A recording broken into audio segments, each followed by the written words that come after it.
Further Maths Year 2, Further Matrices. Okay, so we previously looked at working out eigenvectors and eigenvalues. So given this matrix 2, 5, 1, minus 2, we could have easily calculated, and I've done the work for you here, its eigenvectors of 5, 1 and 1, minus 1, and its corresponding eigenvalues of 3 and minus 3. Now we're going to look at what's called the matrix U. So the matrix U is a matrix that's made up of eigenvectors. So when we write V1 and V2, it's not like a coordinate. That would be the first eigenvector, and that would be the second eigenvector. So you'd write it in that sort of form. And so what you could write in this case is U equaling 5, 1 and 1 minus 1 as the two eigenvectors. Sometimes they use the letter U rather than V or V rather than U. It doesn't make any difference. Just be aware of it when it comes to exam questions. So what I want to do is I want to find MU. I want to know what's going to happen if I multiply my transformation matrix from the original by this new matrix that I've got, which is made up of the two eigenvectors. So what I'd like you to do is just see if you can work what those two things are when you multiply them. Okay, so have a quick go at that. Pause it if you want to. Okay, and let's see what you would have got then. So well done if you managed to get 15, 3 minus 3, 3. And there's not really any surprises. As you can see, it's just 3 lots of that one and minus 3 lots of that one. Right, so it's just the multiple because they're the eigenvectors and the eigenvalues. And so I can separate out those eigenvalues just there, and I can write it as 3 lots of 5, 1 and minus 3 lots of 1 minus 1. Now this is a bit of a leap, but I could also write this as generally that mu is exactly the same as the eigenvalue times the eigenvector and the other eigenvalue corresponding to that eigenvector. Okay. So what we want to look at now is how you could write this part just here. And it's not just a case of taking out the 3 and the minus 3. What we could actually take out is this matrix just here. And if I multiply it now, you can see you've got 5, 1 multiplied by 3, and you've got 1 minus 1 multiplied by that one there, which is minus 3. If I'd done it the other way around, it would not have worked. It's got to be that way around. So you've got M and the U value times by this matrix here that's made up of the two eigenvalues. Now this matrix has got a special name. It's what's called a diagonal matrix, and you would have seen diagonal matrices in the first year, but it's worth just pointing out again that a diagonal matrix is a matrix that's made up of all zeros except for numbers are down the leading diagonal. So we're talking about that diagonal just there. Now for a 2 by 2, it just looks like there's 2 zeros, but for 3 by 3, for example, you would have lots of zeros and then just a set of numbers down that leading diagonal. So that means that this matrix just here is what we call a diagonal matrix. A diagonal matrix made up of the two eigenvalues. So I could write that with a D. So I've got, if I do mu, I end up with that matrix just there, and I can separate that out, and it's exactly the same as UD. Those two things just there are absolutely identical. They're exactly the same, and they're exactly the same for any matrix. Now then, one last little step. What I can do is I can get rid of this U and put it on this side by multiplying both sides by the inverse of U. And if I do that, then I would get U times the inverse of U just there, and UD, U to the minus 1 there, remembering that because it's matrices, I've got to make sure that I put the inverse matrix on the same side of both bits. I can't just put that at the front. So what does this part become? Well, the U and the U to the minus 1 is just the identity matrix, and M times the identity matrix means that we just have M on its own. So we end up with the general matrix M, the original matrix, is exactly the same as a matrix made up of vectors a matrix made up of the eigenvalues along the leading diagonal and then the inverse of the first matrix. Okay, so let's put down what we found into our notebooks.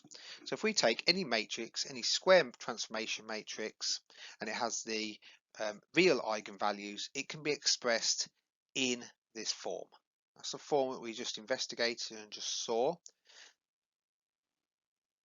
where U, or sometimes V, is made up of the eigenvectors of M. So the U value is just the eigenvectors. So it could be 2 for a 2 by 2 or 3 by a 3 by 3 to make up the value U. The D part is a diagonal matrix, which we discussed already, and that is made up of the eigenvalues corresponding to M. And it's important, I'm going to repeat this a few times, that you can put the eigenvectors in any order you like in U. It doesn't matter the order of the eigenvectors, as long as the eigenvalues on the diagonal correspond into the same position. So whatever you choose for your first vector, your first eigenvector of U, its corresponding eigenvalue must be in the first column for this. We'll investigate that in a minute. So there's an example of a diagonal matrix for a 2 by 2, and there's an example of a diagonal matrix for a 3 by 3. You can see all the zeros everywhere except for down the leading diagonal, and this is just explaining exactly what I just said a minute ago. So a diagonal matrix is any matrix that consists of 0 elements except down the leading diagonal. The elements in the leading diagonal can be any value, including zeros, although in this case you will not have a 0 for an eigenvalue. The position of the eigenvalues must be the same, or in the same column as the corresponding eigenvector, and that will make more sense when we start looking at an example, but it's important that your lambda 1 there corresponds to V1 that you put here. The matrix U to the minus 1, so the thing at the end, is just the inverse of the original U. And the matrix M in the form U du to the minus 1, so any matrix written in this form, is called diagonalization. So if you're asked to diagonalize a matrix, they're expecting you to write a matrix of the eigenvectors, a diagonal matrix of the eigenvalues, and the inverse matrix of the original vector with the eigenvectors, excuse me. Okay, so let's look at an example of this then. So I want to express the matrix M, which is 1, 2, 5, 4, in the form VD, V to the minus 1. So I want to diagonalize it. Okay, so I'll give you a moment just to have a go yourselves. But the first thing you need to do is find the eigenvalues and for the associated eigenvectors of M. So I'd like you just to have a go at that first of all. Okay, so pause, work them all out, see what you get. So in this case, hopefully you managed to get the characteristic equation equaling 0, 1 minus lambda 5, 2, 4 minus lambda. When you worked it out, you managed to find lambda squared minus 5 lambda minus 6 equals 0. So you found the two eigenvalues, lambda 1 equals minus 1 and lambda 2 equals 6. Make use of each of those to find the corresponding eigenvectors. So for lambda equaling minus 1, so the first eigenvalue, we put it back into that equation, which you've seen plenty of times before now, and we end up with 2x plus 2y equals 0, or 5x plus 5y equals 0, confirms that we've got it right, and therefore an example of that could be 1 minus 1. It's a single example. Same bit of work for this time for lambda equals 6, so the second eigenvalue, substitute it in, get your two equations out. Again, very similar equations, and you can work out an eigenvector that works in either of those two equations. So an example in this one is 2, 5. Okay, so we've managed to calculate both the eigenvectors and the eigenvalues. And now we're in a position to be able to write it in this form. So the V value, which is the first one, is just made up of the two eigenvectors written down in the columns. Don't write them across, they have to go down. And it doesn't matter if you manage to put it in that order or whether you put this one first and this one second. It does not make any difference. So that's your V value. Your D value corresponds to that way you wrote it. So for example, because I've chose 1 minus 1 in the first column, its corresponding eigenvector and eigenvalue, excuse me, has got to be in that first column. So those two correspond to each other and those two correspond to each other. There's nothing wrong with you swapping those two as long as you swap those two as well. Right, how do I find v to the minus 1? Well, what I need to do is find the inverse of that. And I'm using my year 1 skills here. Remember, it's to swap and change the sign, and it's find the determinant. So your inverse to v to the minus 1, in this case, will be 1 over 7 as the determinant. Swap those two over, change those two signs. So there's my inverse matrix coming out there. And then all I need to do is just write it in that form. So if I can write m in that form, I would get m equaling that part just there. Just to neaten it up, I could pull that seventh to the front, and there's my final answer. And you can certainly confirm it by just multiplying that through. If you multiply that through, you'll see that you get exactly the same answer as that. Okay, so we've managed to diagonalize it. We haven't really talked about why you'd want to diagonalize it. Okay, you seem to have done a lot of work there to make it a lot more complicated. So we'll talk about reasons of why it's important to be able to diagonalize in a little while. Okay, so that little while is now. Given the matrix 1, 2, 5, 4, so that's the matrix we just did some work with, can you find m to the power 4? So I'll pause, give you a chance to use your multiplication skills with matrices and work out what m to the power 4 is. Okay, so let's see what you got. So m to the power 4, so you've got that same matrix times by itself 4 times. Right? And it doesn't matter whether you cheated, use your calculator in this example, or whether maybe you did those two times together, then multiplied that by itself again, so you found m squared and then m to the 4. It doesn't really matter as long as you've managed to get this answer out. So well done if you did that. But the problem is, m to the power 4 isn't too bad. But if it was bigger, like m to the power 7, m to the power 20, m to the power 200, this method of just multiplying it all out fully is going to get quite tiresome. And also, rather than just getting so tiresome, it's also going to get quite complicated with these numbers getting quite big. So there's got to be better methods of calculating m to the power n than being able to just do it like this. Especially when you can't just type it in your calculator, maybe because you've got a bit of algebra in there or something like that. Right, the way we're going to solve it is by using diagonalization. So grab your notebooks again. You've just done that previous example. Let's have a look at how we could use m in that form to find m to the power 4. Okay, so what we're going to do is just do exactly the same as what you just did. So m to the power 4 is obviously m times m times m times m. So m to the power 4 is m times m times m times m. So I've put those together. Now because we're multiplying, we don't really need these brackets. We can get rid of these brackets. We don't need them in there. We can write it as a big long list. So u, d, u to the minus 1, u, d, u to the minus 1, and so on. Now this is where something magical happens. Because as you can see in this part just here, you have u to the minus 1 multiplied by the matrix u. Now those two matrices, because they're exactly next to each other, and one's the inverse of the other, those two will cancel each other out and become I. So what we can do is we can replace that part, and that part with I. So we get this, u, d, I, d, I, d, so on, so on, so on.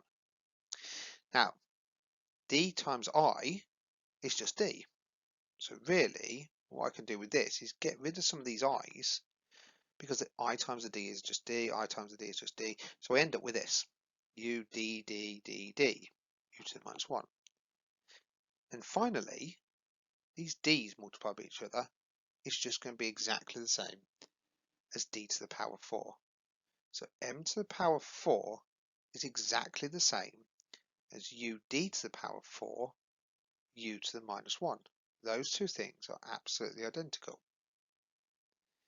And because D is a diagonal matrix, it's really easy to calculate D to the power 4. M to the power 4 is a pain, but D to the power 4, very, very easy, because of the nature of it being a diagonal matrix. For example, if D was something like that, A0, 0, B, then D to the 4 is just A to the 4, B to the 4. It works out beautifully every single time like that. So as long as you know what the power is, you can just make each of those elements inside the matrix to the same power. Okay, so let's have a go back at what we're just doing. I asked you to work out m to the power 4, and you know the answer, you've already calculated. But if we tried using its expanded form, like we worked out a little while ago, we wanted m to the power 4, we know that all we have to do to work that out is actually just do that. U to the power 4, u to the minus 1. Sorry, u, d to the power 4, u to the minus 1. Now the u value is just that one, so that's the same. U to the minus 1 is just that one, so that's the same, that hasn't changed. I can bring the 7th to the front, which is why it's there, and because it's the d value to the power 4, we can see that we can just multiply each of those elements by itself 4 times. So what do we end up with? 1/7 times that. Minus 1 to the power 4 is 1, 6 to the power 4 is 1296, and then you've got this number here. And lo and behold, when you multiply it through, you've done that times that, you're going to end up with a 7th lot of that, and no surprises, you get this. And you might be thinking to yourself, well, that took longer than doing m to the power 4. I would agree. It did take longer than doing m to the power 4, but if you're doing m to the power 40, then all you'd have to do here is put these as 40. And then this bit of work would be exactly the same. Whereas if you did m to the power 40 up here, that would be a lot more work because you'd have to do that times itself 40 times. So that's one of the benefits of being able to diagonalize a matrix. If you can diagonalize a matrix, it means that you can work out any powers of that matrix. In fact, that's what I'd like you to put in your notebooks now. So if I want to work out m to the any power, now this proof of where this comes from is exactly the same as what you just did, except this time it's going to be more general rather than just the power 4. So we've got the matrix times itself, dot, dot, dot, however many times. So there'll be n times there. What can we do? We can ditch the brackets, the same as before. And then we notice that these two will be I. So we got A, D, I, D, I, D, D, D, D. This bit just keeps repeating, however many times you've got. But what's important is you have n d's in a line. So D, D, D, D, D, D, all those n times. The start and the finish is exactly the same. So I can simplify this to u d to the power n u to the minus 1. Now that form just there, you need to learn it, and you also need to learn to show it. So you've got to be able to produce that proof and remember it. And it means that you have any matrix, it's very easy to do any powers of it as long as you can diagonalize that matrix. So what I'd like you to do, please, is have a go at practicing some of those skills by completing exercise 6F on page 146.